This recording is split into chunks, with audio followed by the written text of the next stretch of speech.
The Scottish Highlands, a land of mystique and beauty bearing a rich history of blood and betrayal. The home of William Wallace, Scottish shortbread, the Highlander, and of course Nessie, the infamous Loch Ness monster. Join us for this special episode of koala hunting as we do our very best to find the Loch Ness monster.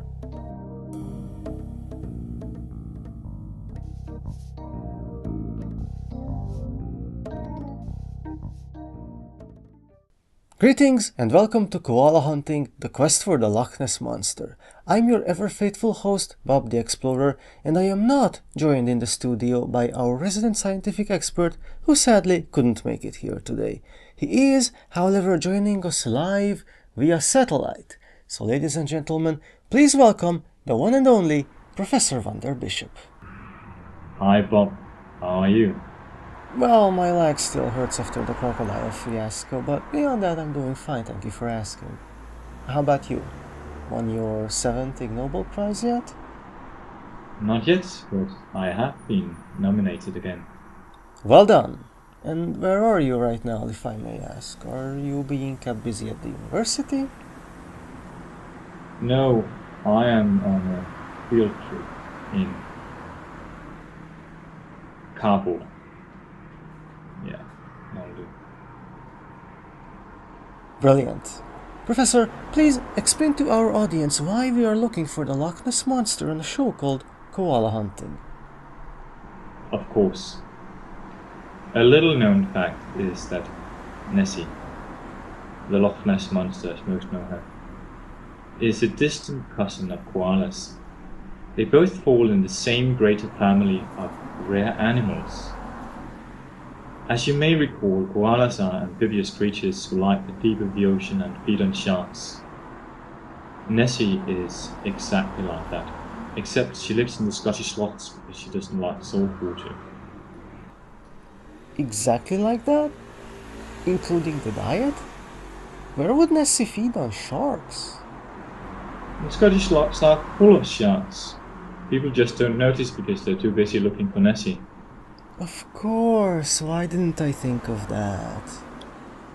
Well, let's roll the first part of our footage from chilly old Scotland.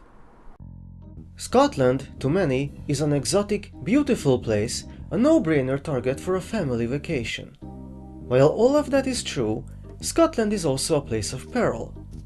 As we sailed along the western coast of Scotland towards our harbour, we quickly learned how vicious life on the sea can be. Storms ravage the countryside on a daily basis, wind staring into man and watercraft alike. Yet the Scottish ingenuity has found ways to turn the wrath of nature in man's favour. Wind turbines litter the landscape even in the most remote villages. And even back in the days before electricity, the Scots knew how to handle rough weather by building enormous, majestic castles, the likes of which rival the pyramids. These structures offer ample protection against the wind, unlike some smaller buildings that never stood a chance against Mother Nature. But how did the Scots ever have the resolve to build such impressive castles when constant storms no doubt toppled half-built walls during construction day after day? A true mystery that only a man of science can answer. What can you tell us about the storms of Scotland, Professor? Scottish weather is among the most extreme in the entire world. Hurricanes, tornadoes, typhoons and monsoons are in fact commonplace occurrence there. The storms you see now are in fact mild breezes in comparison. You get very lucky with them. Really? Monsoons? And worse, tsunamis even.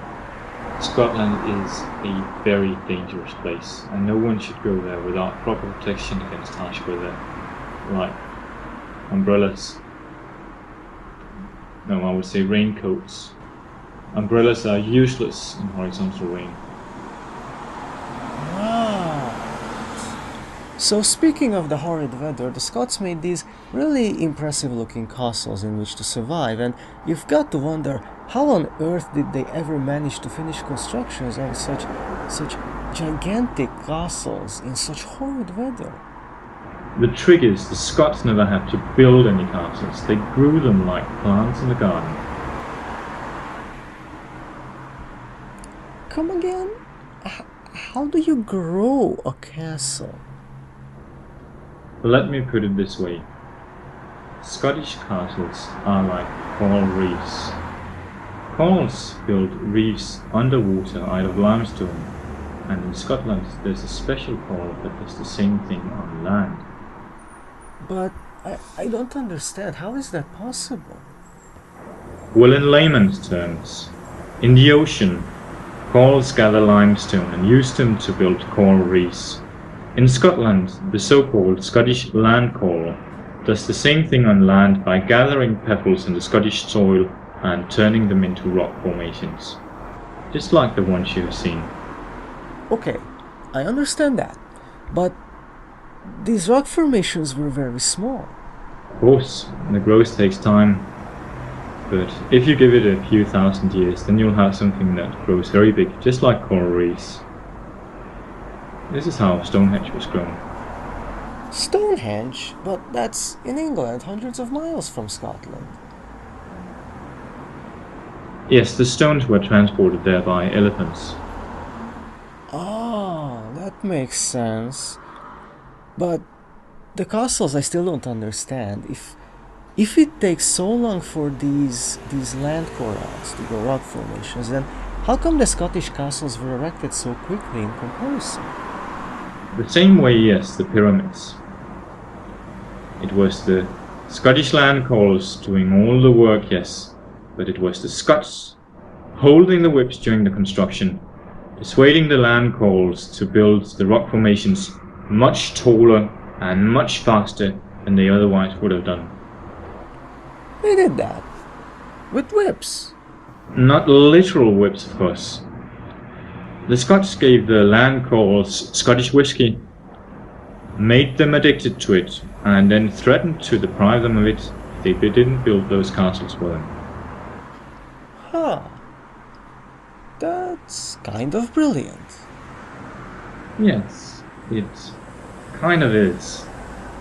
Thank you, Professor. That was enlightening. Let's move on from the weather and minerals to Scotland's animal life.